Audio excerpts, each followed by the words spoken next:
उच्च रक्तचाप एवं डायबिटीज बा मधुमेह ए दुईटी किडनी प्रभावित होवार मुख्य कारण। ता भीतर आम देखा साधारणतः आडल्ट बा 18 वर्ष बयस ऊपर को जो मैंने अच्छा भितर प्राय 30% लोक ब्लड प्रेशर द्वारा अफेक्टेड अच्छा।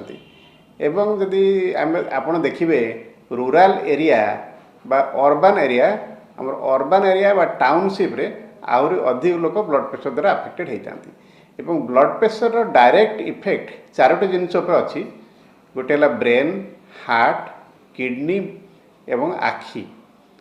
तेणु किडनी प्रभावितर संभावना बहुत अधिक। कि 10 वर्ष रु अधिक जो मानकर ब्लड प्रेशर हो जाए से साधारणतः देखा जाए किसी ना किसी किडनी प्रभावित हो। ब्लड प्रेशर जदि आम संपूर्ण भाव में ठीक भाव में ट्रीटमेंट करवा एवं ब्लड प्रेशर जदि 130